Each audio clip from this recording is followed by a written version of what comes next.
Hey, good morning. It's a cool Saturday morning, or I should say a little bit of a cloudy gray morning, but it's going to come sunshine. And today we're going to go over vocabulary so that you can prepare for your real estate exam nationwide. We're going to go over national questions and answers in detail, and also Texas questions and answers. And so all this is to prepare for your exam to pass. And so this is all critical. This is the first source that we're going to be using. Oh, and anyway, this is AgentPrep with Wild Lily Handy, based out of San Antonio, Texas. And I've been doing this for over 8 years for any of you that might be new. So good morning. And on the Facebook post, or on the post on here, I show on how to let StreamYard share into Facebook. Okay. Facebook needs permission to be able to post your name into any other social media. All right, so we're using the Texas Real Estate Sales Exam. We'll continue where we left off. Okay, and we will be starting off with vocabulary, straight line depreciation, and then going into national questions and state questions. So this is a Texas Real Estate Sales Exam source, okay, 4th edition by Learning Express. It's from 2006, yet it is an awesome book. The national is current. The state has a few outdated questions, yet it is an excellent source. Students today, and since it was referred to me by some of my other students, have loved this book, and it is helping even today. Some of the questions end up being identical, right? Because it was from 2006. I love this book, and so do my students, because it has 4 exams, exam 1, 2, 3, and 4. Now, these exams here are only 110 questions because that's what it used to be back then. But now your exams are 85 national and 40 state. So it is more questions. The first 80 questions are national. The last 30 are state. And this is for Texas. Okay, it's got test preparation, a little bit of a review on what real estate sales exam is, a refresher course, math review, and lots of vocabulary, okay, which a lot of other sources don't have. And the answers on there, and then on the Facebook group that you're in, or if you're on YouTube, you'll want to go to the Facebook group. And let me see here. Let me see how I quickly show you the Facebook group in case you're not in it. Some of you might be on YouTube.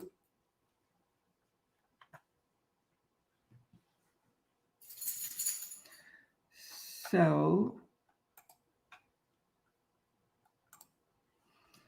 let me share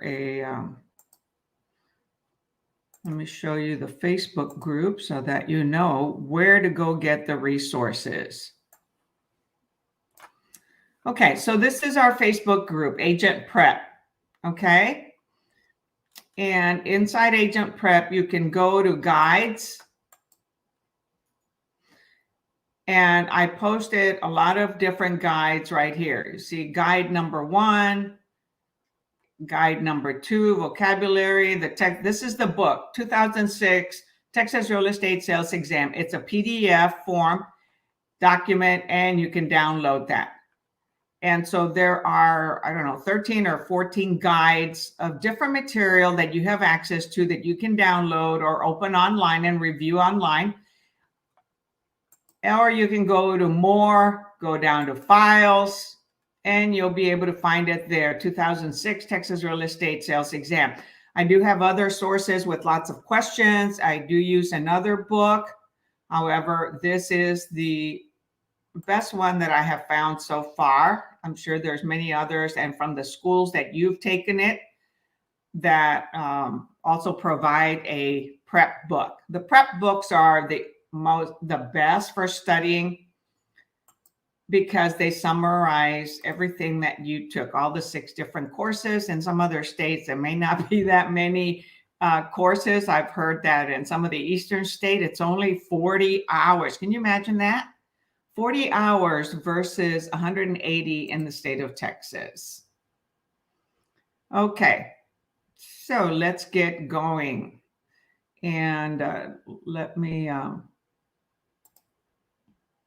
I like to view the Facebook group so that I know who's on here in case your name doesn't show up on my StreamYard. I can see it on Facebook, okay? And then I also have it on my phone so that I can see exactly what you're seeing, and I can tell what size the screen is and adjust it if necessary. So it all takes prep, okay? Preparation. Oh my gosh, there's a shark in South Padre Island. Check that out. There's a shark in our South Padre Island where I normally go see is swimming. That's not very common to see a shark down there. Whoa. Anyway, I got distracted here. Oh, I guess there's some fishermen trying to catch it, get it out of there. So I'm trying to get our Facebook group on here so that I can also have it on my phone. Trying to get our Facebook group on. All right, there we go.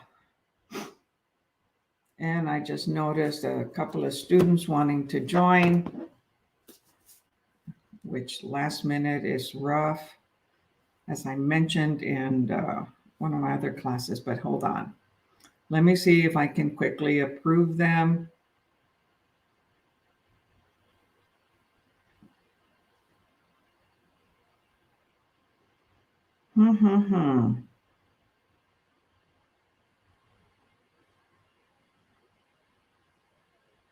Okay, done. I'd forgotten to hit approve last night. So done. Okay, done. I'd forgotten to hit approve last night. Done.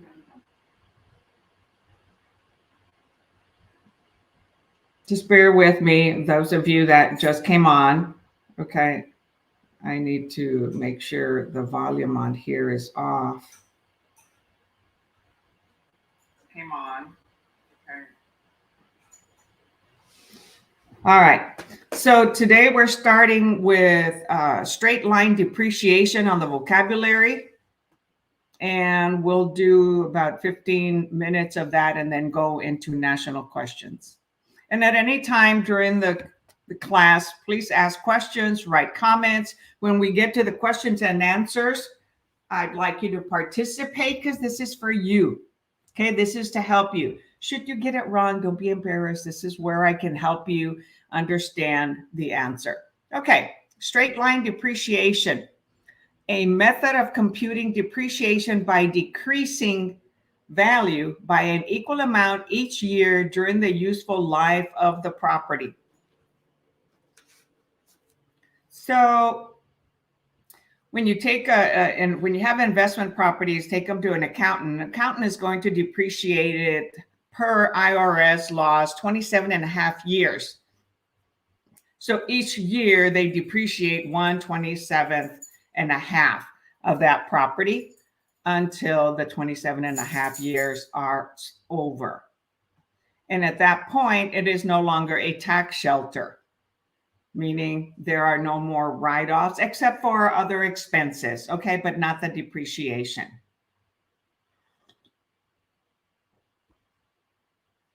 Because when you have investment properties, there's different types of depreciation, and that's, write-offs, and that's why individuals love to have investment properties, right? It's the best way to generate wealth.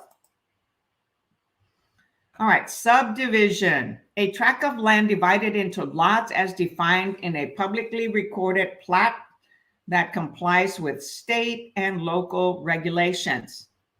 So a subdivision, let me see, I didn't open it up here. So a subdivision, if you go to a neighborhood, right, you have one house next to each other in those neighborhoods that are smaller lots within the city, and out in the county, you have larger. So every property that you have a house on, that is a lot.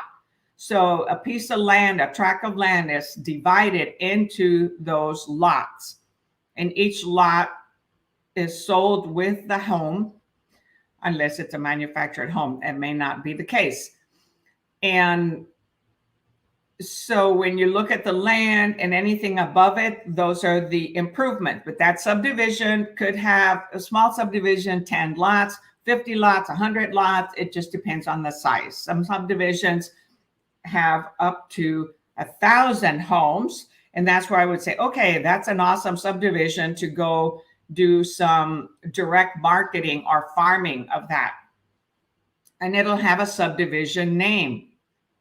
Like where I live, Calais Villas, but it's a small subdivision. It doesn't have pieces of land. So neighborhoods next to where I live, they have different names. And then they have the land that was subdivided. There's a street in the middle. And, sidewalks and curb and gutter, all that is installed in most subdivisions, not all. So subdivision, divide, okay? You subdivide it. Sublet, the act of a lessee transferring part or all of his or her lease to a third party while maintaining responsibility for all duties and obligations of the lease contract. So when an individual ends up leasing a property, a home, a condo, apartment, the main person is on the lease. The lease may allow for them to lease it to somebody else. That is sublet. So they're letting somebody else stay on the property. However, the person on the lease agreement is the one that is responsible for the payments. If the current tenant does not pay, the original tenant is the one that has to pay for it. That has to be agreed upon between the lessor and the lessee, the landlord and the tenant.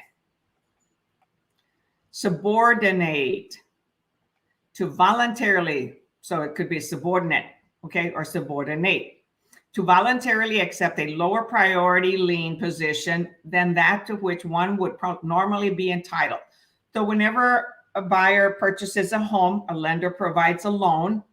That first loan that has the largest percentage that is being loaned by a bank, that is the primary loan.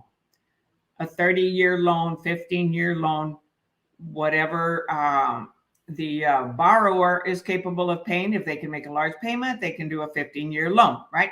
Now, if they end up getting a second loan, later on they have a lot of equity, or they put a large down, 20, 30, 40, 50% down, and later on they need money, they can get a home equity line of credit, and that would be a subordinate loan. It would have a lower priority. It would be in second position if and when it were to go into a foreclosure, okay? Then the first loan gets paid. But what gets paid first always? Property taxes. So property taxes have first priority. Second priority is the first loan, and then thereafter any lien. So second loan would be the subordinate loan, and that lender accepts to be in a lower priority, which they don't typically like to do that, but it depends on the value or the amount of money that they are loaning.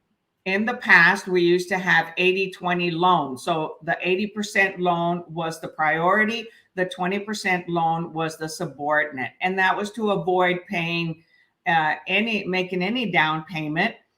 And so you would get 100% loan, right? But it would be split into two different loans, 80% and 20%. That 20% would be the subordinate loan, and it would have a higher interest rate than the first loan.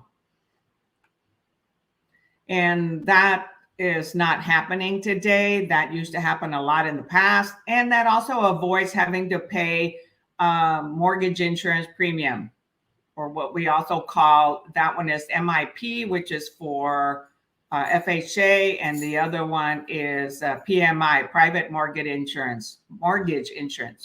Okay. Substitution. So we're substituting something else in our hamburger or sandwich or drink, instead of the actual things, right? So the principle in appraising that a buyer will be willing to pay no more for the property being appraised than the cost of purchasing an equally desirable property. So the appraiser finds other substitutes, okay, in order to determine the value of the subject property that's being purchased. So the principal property, okay, in appraising that a buyer will be willing to pay, and it's actually what a lender will also loan. So a buyer isn't willing to pay more than what a property appraises for, because the lender's not going to loan it. Lender is only going to loan a percentage of the appraised value. So the principle in appraising that a buyer will be willing to pay no more for the property being appraised, and that is the subject property, the one that they are purchasing, and it's being done by comparing to others, then the cost of purchasing an equally desirable property. That's the substitute, right? We as realtors and appraisers, we're going to do comparable market analysis, CMA, or competitive market analysis. When we are representing a buyer, we're going to do a comparable market analysis. That is properties that have already been sold within the last 6 months. In a fast turning market, could be in the last month, in the last 60 days, 90 days. Subrogation, the substitution of one party into another's legal role as the creditor for a particular debt. So that could be like, having a cosigner, somebody that's going to, a cosigner is when you're initially getting a loan. Subrogation is substituting one party in another's legal role. So somebody else as the creditor for a particular debt, and that could be at a later point, and that's only under the agreement of the creditor, right? Creditor always has to approve. Okay, suit for possession, a lawsuit to take over something, right? To possess. A lawsuit filed by a landlord to evict a tenant who has violated the terms of the lease or retained possession of the property after the lease expired. So that's what we call a squatter, right?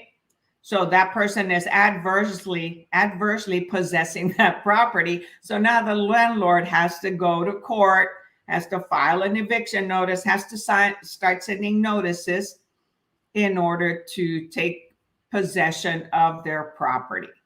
So there's certain steps that have to be taken and have to be done exactly. Dot the I's, cross the T's. The last process is a suit of possession, writ of possession or writ of execution, is in order to then have a police go over and tell them, hey, you've got 2 hours to get out, or you have 24 hours to get out. No excuses, no nothing. Cop comes back later and says, okay, if you're not done moving, you're out of here. But that's what a landlord has to do, okay? A suit for possession of their apartment, house, business property, whatever, after the lease has expired, or if they are terminating the lease in advance for some default.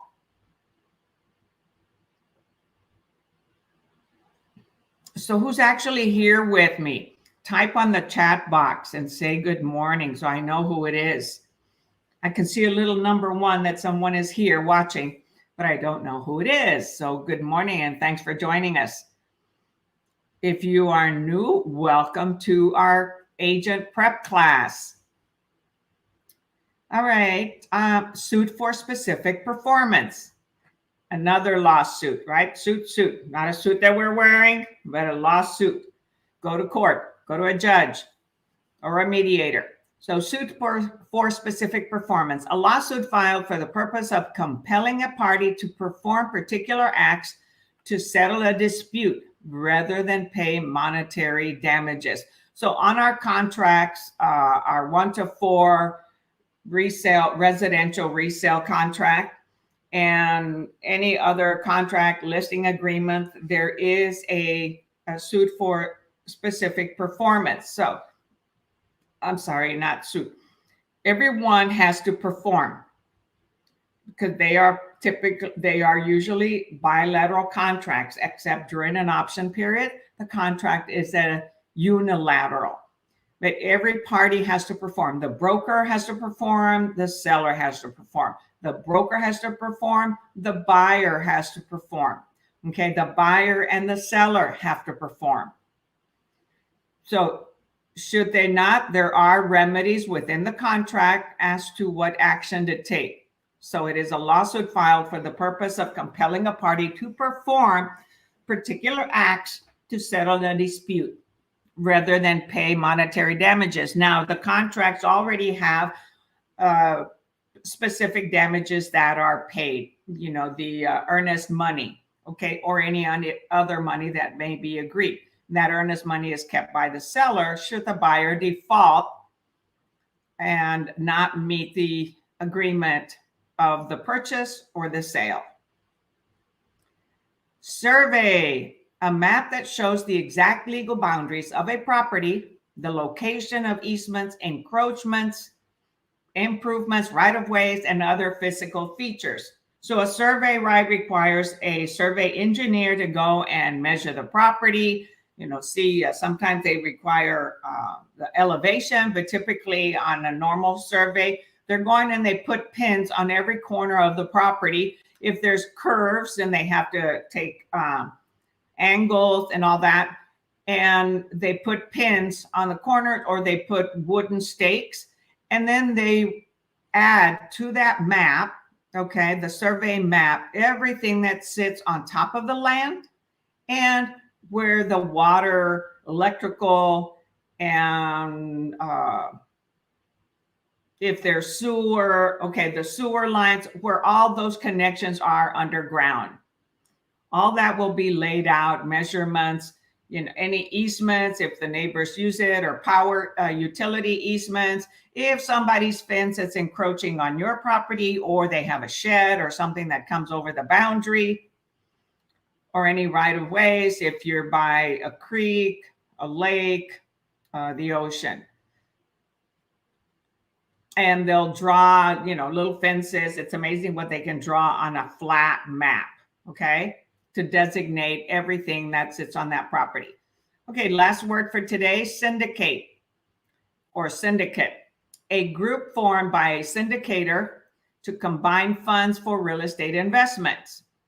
For example, years ago when I was taking investment courses, and in order to learn how to invest in different ways, buy property to hold for long term, or to flip, remodel, how to buy it, how to determine what type of discount to ask for, because you make your money when we buy. So many investors will get together, or one person will bring together a large number of investors to buy large acreage land or a big investment somewhere else. And so that's how they are able to buy multi-million dollars worth of property. So I joined a syndication like this, and I invested a certain amount of money to buy acreage in Costa Rica with the intent that it would end up becoming another, Hawaii, certain islands, okay, for vacationers, another resort. So I'm still waiting on that to happen. So I was one of the syndicated individuals. So a whole bunch of investors, lots and lots of investors, invest their money into purchasing one huge real estate investment. That's a syndicate. The person that's organizing, or persons, are the syndicators. Okay, we will start with the T's next week. And so I need to write notes before we go on so that I know where to start next time. So syndicate.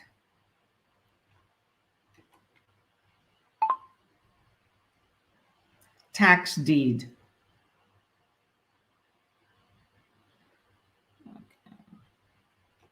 I'm using voice to text. Tax deed.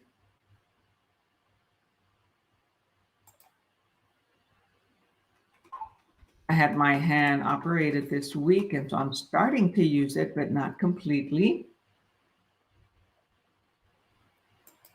So today is, gosh, we're already October. Halloween coming. All right. So that's it for vocabulary today. All right. We're going to go to national questions.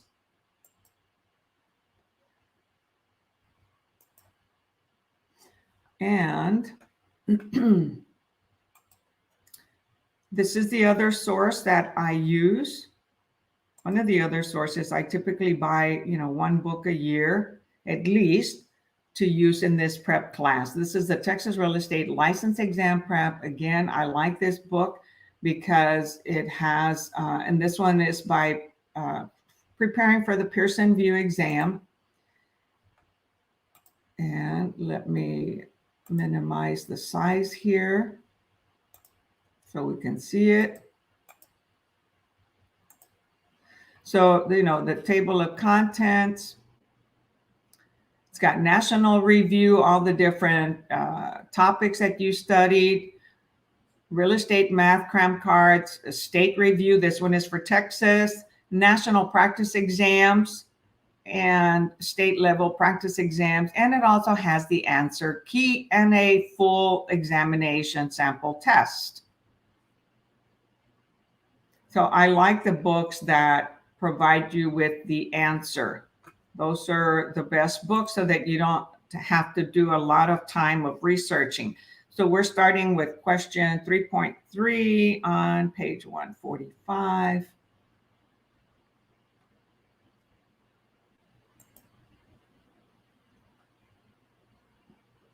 Okay, 3.3.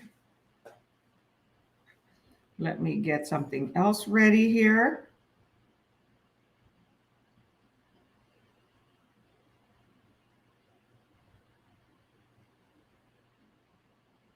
Okay, so with these, this section here with the questions, please write down the question number and the answer to participate so that I may help you get the answer correct in case you answered it wrong. All right. So who's actually here today? Say hello. Good morning. I like to know who I'm talking to or who I'm sharing with. All right, let me enlarge this screen. Sometimes that isn't large enough, so I go back to enlarge the font size to accommodate those who are using it on their phone. Let's see if it all shows on one page. Okay, so there's 3.1. Again, this is national questions. This applies to every single state in the United States, okay? So I think, let's see, what topic is this going to be? So this is dealing with land use, legal descriptions, and contract law.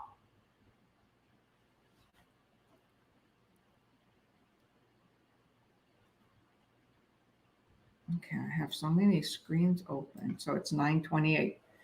Number 1, which of the following is true regarding master planning and zoning? Master planning and zoning. Every city has their master plan and their zoning plan. So which one is true? A, the aggregate of zoning ordinances is the master plan. B, oh, you know what? We were supposed to start with 3.3, but that's okay. I'll repeat these, okay? We did these last week, not this past Wednesday, but the following past Wednesday. Okay. A, the aggregate of zoning ordinances in the master plan. B, a master plan eliminates the need for zoning ordinances. C, master planning is a county level function. Zoning is limited to the city level. D, zoning ordinances are a primary means of keeping land use in harmony with the master plan.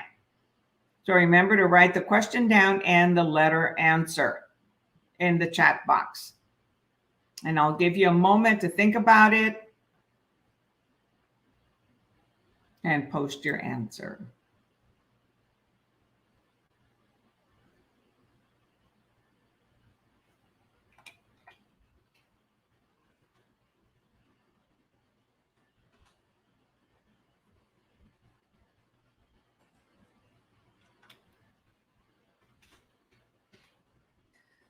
Okay, no answers. Okay, the answer is 3.1D. Zoning ordinances are a primary means of keeping land use in harmony with the master plan. Okay, and the master plan could be the county, the state, on how the growth of the area. So each city and county has planning. City is within the major city boundaries, and then county goes on the outskirts, with people who live in the county typically don't pay city taxes, but you still pay school taxes. All right, number 3.2. The basic intent of zoning ordinance is to do what? A, establish the basis for public ownership of land for the common good. B, establish subdivision rules and regulations. C, specify usage for every parcel within the zoning authority's jurisdiction. D, restrict development in unincorporated areas. So what does city zoning, the basic intent for zoning ordinances within a city or within a county? Right? Everything is typically for, well, if I say the next thing, it'll give you part of the answer.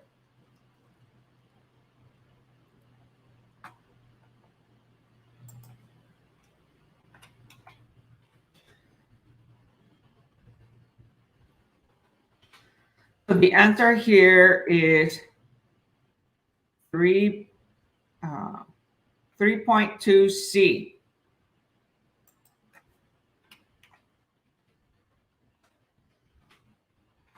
I forgot to show. So specify usage for every parcel, every piece of land within a subdivision, within the zoning authority's jurisdiction. So I'm posting. So on 31, we had the answer was D. Okay. And then for 3.2, not 31. And then 3.2 is C. Okay. Specific usage for every parcel within the zoning authority's jurisdiction is the basic intent of zoning ordinances. Okay, so now we can't see the whole question, so let me minimize the page.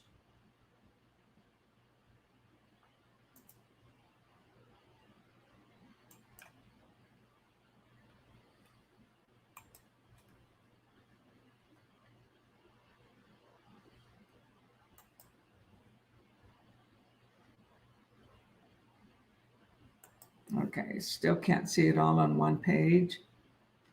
So try one more time.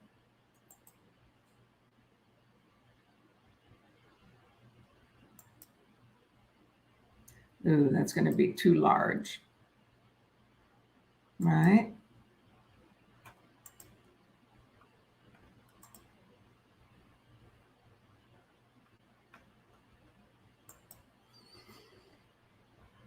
I think I need to get a bigger screen, a bigger computer. Okay, number 30. Oh, I keep saying 33. 3.3. Why do zoning authorities create different types of zones? Why do zoning authorities create different types of zones? So A, to ensure that a variety of building structures are available in the community. B, to separate land uses so that they do not interfere with each other. C, to preserve high density land uses, funds, oh my gosh. Or D, to discourage industrial and commercial users from relocating. So why do zoning authorities create different types of zones?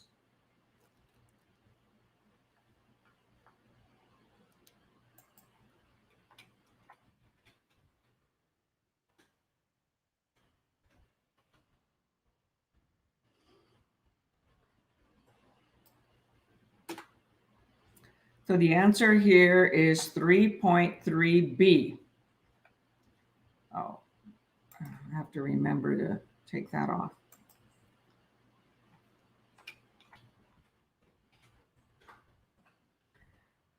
To separate land uses so that they do not interfere with each other. 3.3b.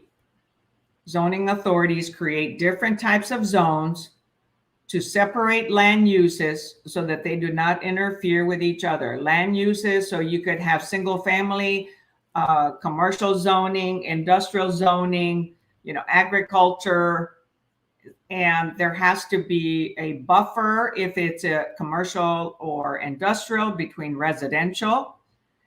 But if it's a multi-level type of property density, so you can have duplex, fourplex, or more than 4, right? Because 1 to 4 is single residence. But if they only want one home per lot, then they have R1. If they have multi-home, multi-use, then they'll have like R3. So every community, every city, every zoning might have a little bit different letter, but it's usually R1, R3 for multiple families, R3 or RM. So you'll have to learn and check out the zoning codes in your area.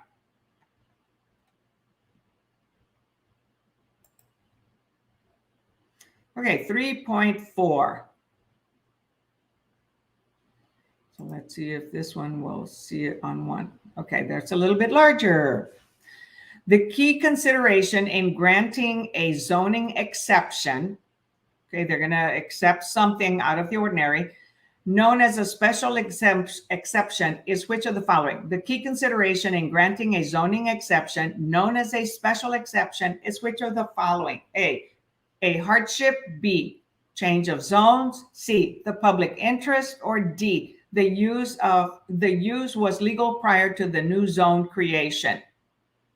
So someone goes in to request a change in zoning, an exception, a variance. So what is the key consideration in granting that zoning exception? A hardship, change of zones, the public interest, or the use was legal prior to the new zone creation. So who typically wants to change the zoning, right? Whoever owns the land, right? If they want to add a garage, they want to put a higher fence, something different that's in the restrictions or the normal zoning or the subdivisions. So the answer here is C, the public interest, right? The property owner.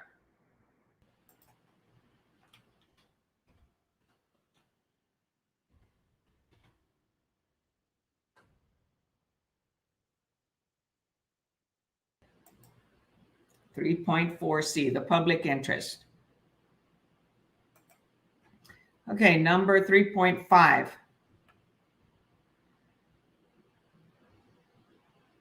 The intensity of land usage generally refers to what? I like to provide you all with larger views because I know today we use the phone a lot, including myself. Okay, that's bigger, larger, I should say. The intensity of land usage generally refers to what? The intensity of land usage generally refers to what? A, the number of residential building lots per acre. B, the number of people per square mile. C, the number of building permits issued per year within a zoning jurisdiction. Or D, the area of a commercial or industrial facility in relation to the size of the site. So what is the density of land? I'm sorry, not density. Intensity of land usage generally refers to what?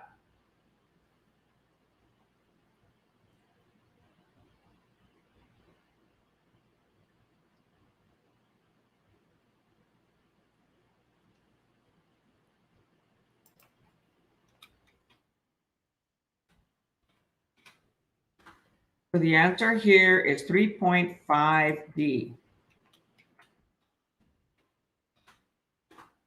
The area of a commercial or industrial facility in relation to the size of the site.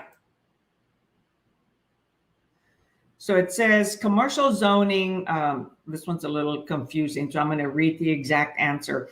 Commercial zoning regulates intensity of usage by limiting the area of store or office per site area.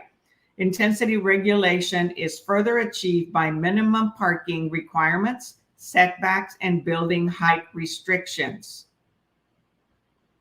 Okay, so it applies the intensity of the land. How is the land being used? What is put on it? How large?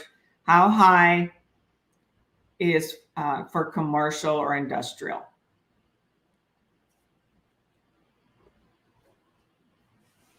Okay, 3.6.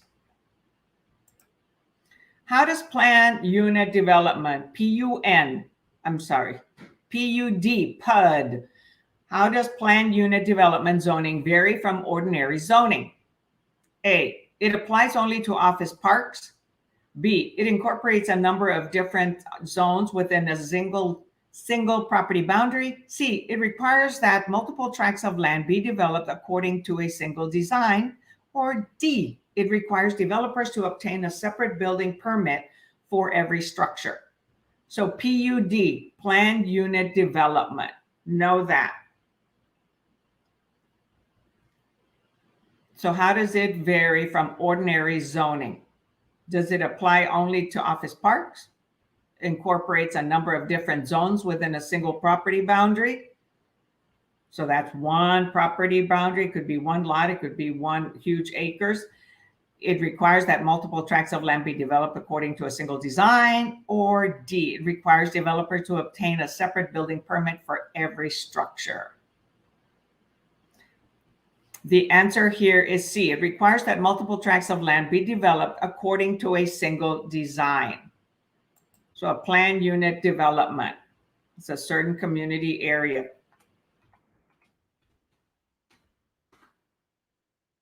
There's also MUD, municipal development. That can sometimes be for 55 plus communities. What did I say? The answer is C. Make sure I type the right answer. So it requires that multiple tracts of land be developed according to a single design. So planned unit development zoning restricts use of development of whole tracts that are designed to use space efficiently and maximize open space. A PUD, a planned unit development zone, may be for residential, commercial, or industrial uses or combinations thereof. Okay, that'll be the last question for national today. And we will move on to state questions. So again, give me an opportunity to write this down for next class. So we will start with 3.7, right? On page 145.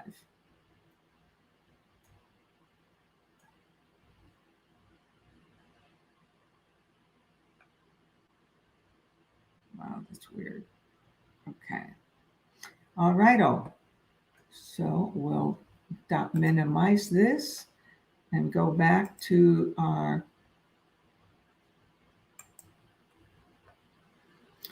other document, which again, now we're back to this book, Texas Real Estate Sales Exam, 4th edition from 2006. And we will continue state questions. The state questions here start at question 81. And today we're starting with question number 91. All right, so let's continue on.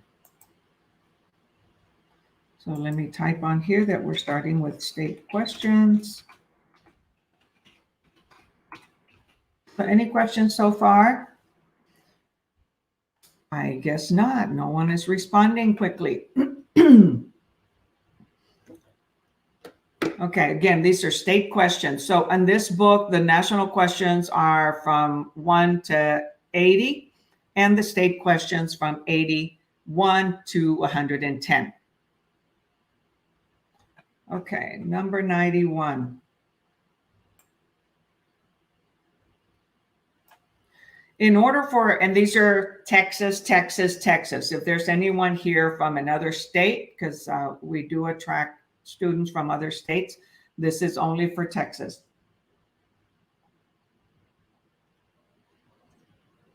In order for a broker to bring suit to collect a brokerage fee, the broker must do all of the following except what? So this is broker, okay? Brokerage fee, not a salesperson, broker. A, notify, okay, hold on, so we're on state questions. A, notify the buyer in writing to have the abstract examined by an attorney. B, have the transaction closed. C, obtain a written employment agreement signed by the person to be charged. Or D, be actively licensed. So carefully understand what the question asks. In order for a broker to bring suit to collect a brokerage fee, the broker must do all of the following except. So 3 of the following are correct, 1 is not.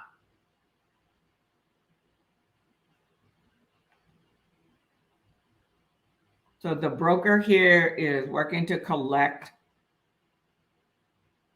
get paid, right? In order for a broker to bring suit to collect brokerage fee, the broker must do all the following except notify the buyer in writing to have the abstract examined by an attorney. Okay, it didn't say if they're representing the seller or the buyer, right? So it could be either seller or buyer. B, have the transaction closed. C, obtain a written employment agreement signed by the person to be charged, right? So we have to have any agreement in writing. B, actively licensed, absolutely. So in order to bring suit to collect brokerage fees, the transaction does not have to close. Once we have an offer that was brought, procured, and it's in process, realtor broker has performed. We did our specific performance. Now the buyer and the seller have to close. So we can sue to get paid because we have already performed. So 91B. You thought you only got paid when you close, right? But sometimes people want to skip off and, get services and then decide to back out. Well, we already did our work, right? If they go to an attorney and they don't win or they don't finish, they still owe a fee. If they go to a doctor and they don't complete whatever work is done, they still owe a fee. Same with an accountant, a dentist, all other services, right? Well, same here. We have performed.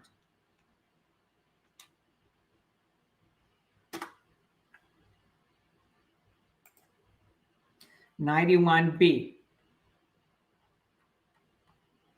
The sun is shining. It's going to be a beautiful day on October 2nd. Ooh, I have a niece having a birthday today, or nephew. All right, number 92, state questions. Which of the following licensed entities does not fall under the regulatory authority of the Texas Real Estate Commission known as TREC? Which of the following licensed entities does not fall under the regulations, okay, the regulatory authority of the Texas Real Estate Commission known as TREC? A, real estate broker or salesperson. B, real estate inspector. C, certified general real estate appraiser. Or D, residential service company. So who does the commission not license?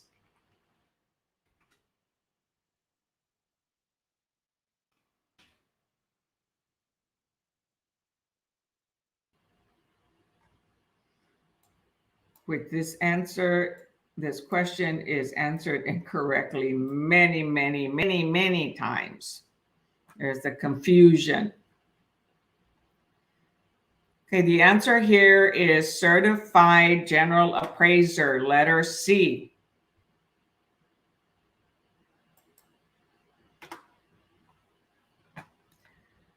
So Texas Real Estate Commission does not license general real estate appraisers. They don't have any authority over them. That is a different regulatory organization, the appraiser board.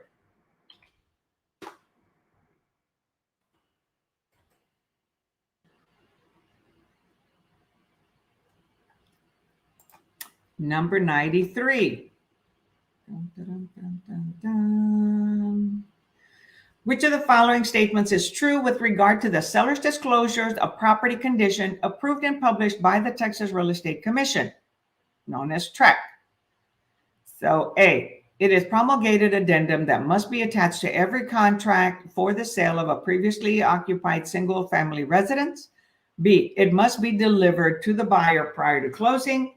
C, if it is not made a part of the contract is unenforceable if either party decides to terminate it. D, the form is approved by the Texas Real Estate Commission for voluntary use to make it easier for sellers to make the disclosures called for by Section 5.008 of the Texas Property Code.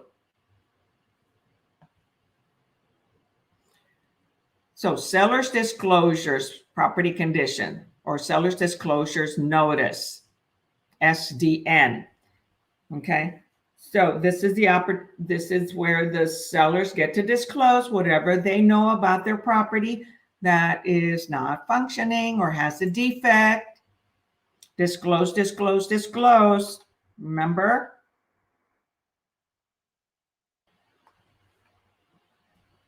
So not only do realtors and brokers need to disclose, so do clients.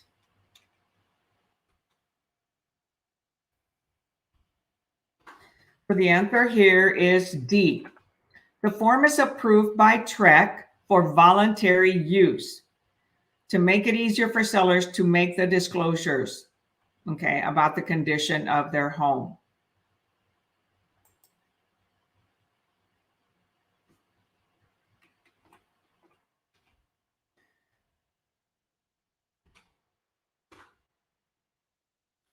And even, so this is for individuals who have lived in the property, know the condition of the property. However, when we own investment properties, right, we are still liable for answering these, even if we put not applicable, because we haven't been at the property and don't know the condition of the property.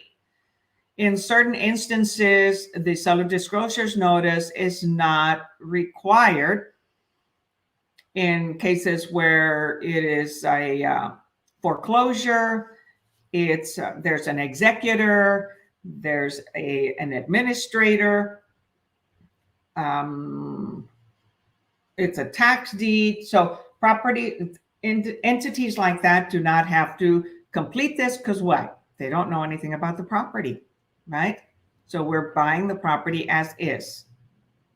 But in a case where the sellers own the property, the owners are on the property and know the condition of it, we require it.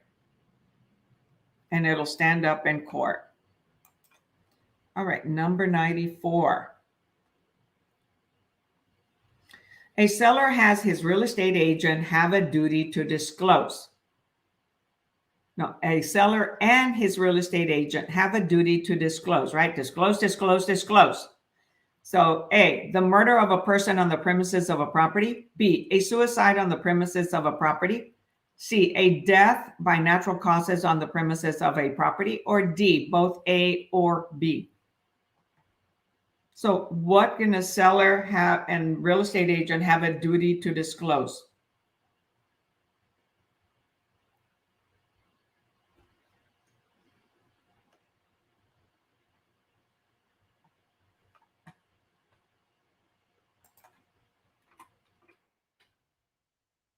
Remember to write the question and the letter in the answer box, in the chat box.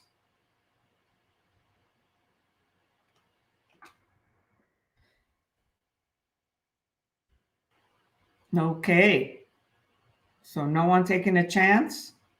The answer here is A, the murder of a person on the premises of a property, right? Because that is public information and it's reported in the news. So that we do have to disclose when we are aware of it. If we don't know, we can't disclose something we don't know. However, the seller knows it, then, and the realtor knows it or broker knows it, then we must disclose. A suicide? No. A death of natural causes? No. If there was a accident in the property and the death was due to material defects of the property, yes, that'll get disclosed. So murder must be disclosed, okay? Number 95.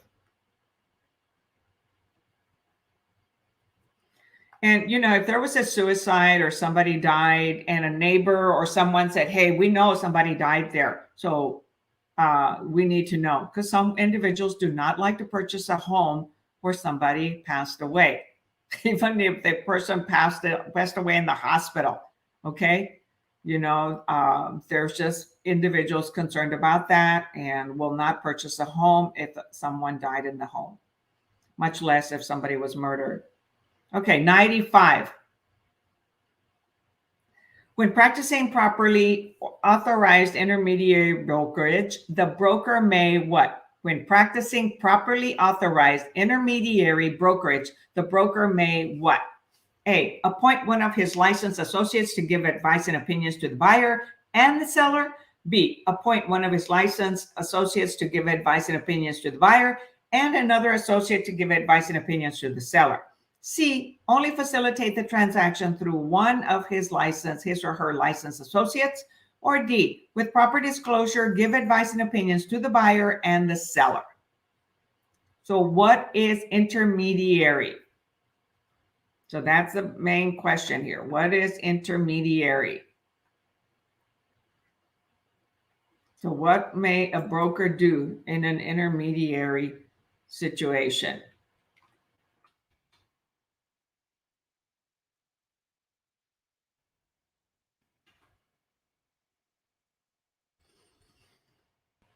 No volunteers to answer the question? The answer is B. The broker will be appointing a licensee to give advice and opinions to the buyer and another licensee to give advice and opinions to the seller. The broker represents both, okay, because they're the owner of the brokerage, and that's what makes them intermediary.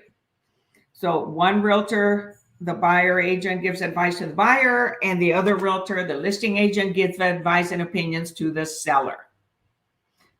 And how does this happen? When the transaction is under the same brokerage. So the property is listed with ABC brokerage, and the buyer agent represents a buyer, and that buyer agent is also with ABC brokerage. So now both realtors are with ABC brokerage.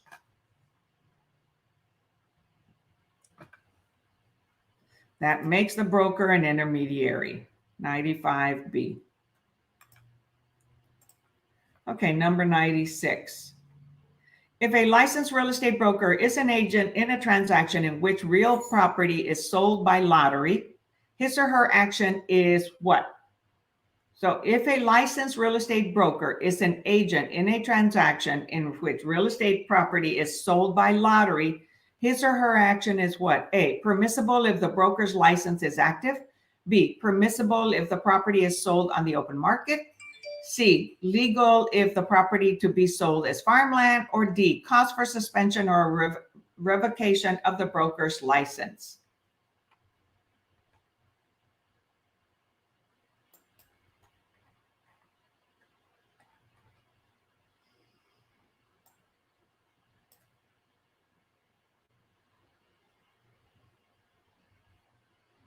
So think of when you buy lottery tickets, okay? Who has control of the lottery? So a licensed real estate broker is an agent in a transaction in which real estate property is sold by lottery. His or her action is what? So think of who can do a lottery. Okay, Powerball or the Texas Lottery. I don't buy lottery tickets. It's very rare, so I forget what the names are. So A, permissible if the broker license is active. B, permissible if the property is sold on the open market.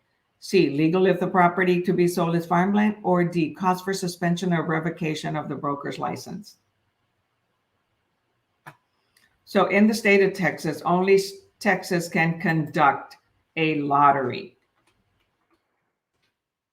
So it would be D, cause for suspension or revocation of the broker's license.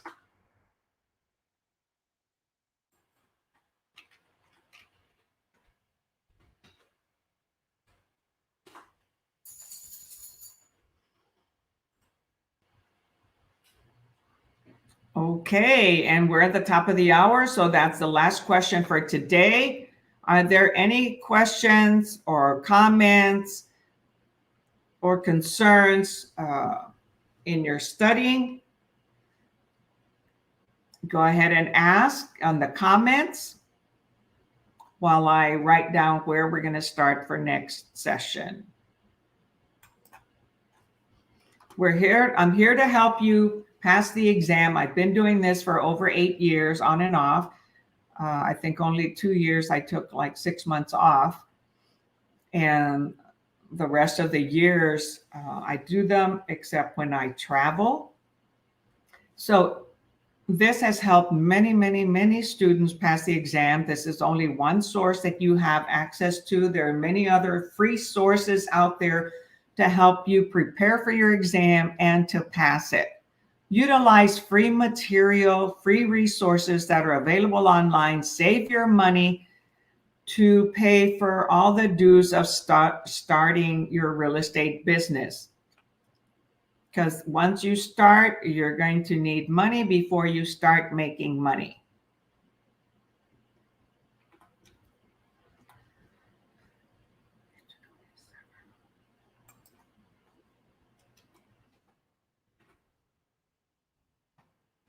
And then I want to just touch base on, let's see, the answers are on 236.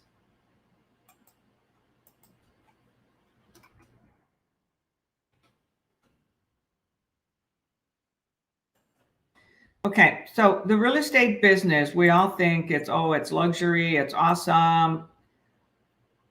However, it is a lot of work, lots of hours, lots of focus. It's best done when you do it full time. Some part-time individuals do succeed, okay, in doing this, workaholics, and they are good time managers and are able to do it, okay, when they have a full-time job. However, this career is very demanding and does require a lot of your time, okay, and money, because you may not start making money right away, as some think. Many think you're going to get free leads from your brokers, whoever you go with. They make promises, okay, that you're going to get things for free. This is, imagine yourself opening a store, okay, and you have the storefront. So if you have a little boutique, you got to be there every day. It's your business. It's your store. You provide the resources. You provide the marketing, the advertising, the employees, everything. Imagine yourself in that situation with a real estate business. That's what this is. Difference is we have to hang our license with a broker. So if you have your own little business, you've got to have a company name. You have to have it registered in the state, the county, whatever is required, right, to have a business. So you have to pay fees to have a property business, okay? And let me stop the share here. So please don't go in with any false pretense, okay, that you're going to get things for free, because that is the false idea of starting a real estate business. Some of us, agencies, brokerages, do offer coaching, mentoring, okay, for free, and lots of education and training. Others do not. So know that you've got to have money to start a business. If you were opening a store, a brick and mortar store, or an online business, this is your own business. This is your own company. The goal here is you are your own boss, your owner, you're a business owner. You know, read some books by Robert Kiyosaki about the 4 quadrants. You know, the best thing is to be your own boss, be an owner. But that has a lot of responsibility that comes with it. And we don't always make money right away.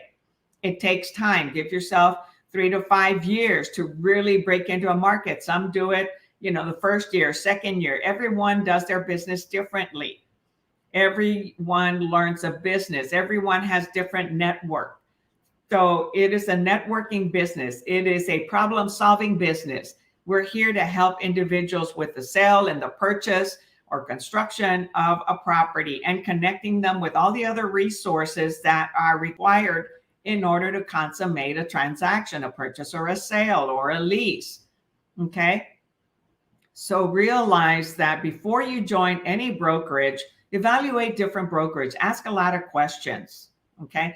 There are dues that are owed to every brokerage, to the MLS, to Texas Real Estate Commission.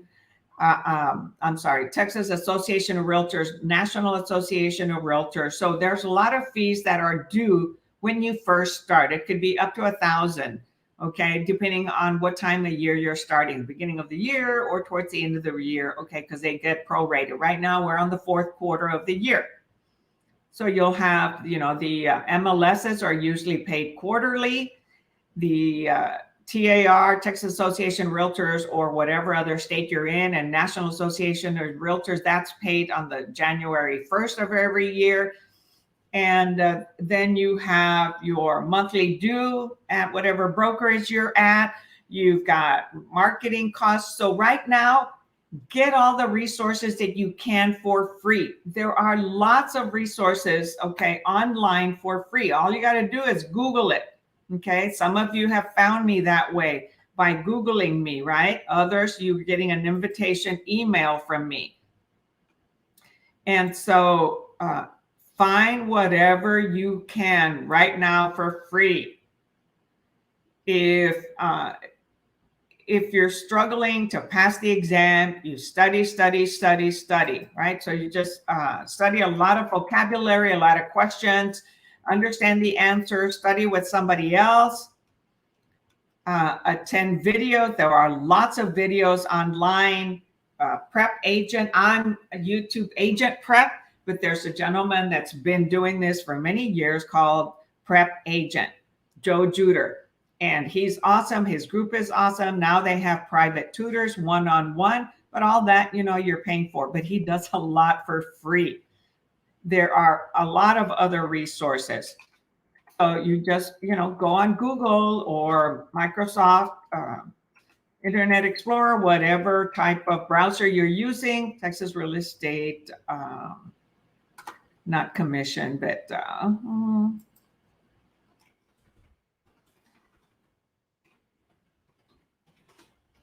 it's amazing what you'll find. That 2006 book that I used, okay, one of my students, okay, shared it with me. It's free online, right? And that's why I share it. But the other book, I don't. You see, here's YouTube Prep Agent, Joe Juder. Here's another school, Texas Real Estate. Some of these will charge, but the videos on YouTube are free.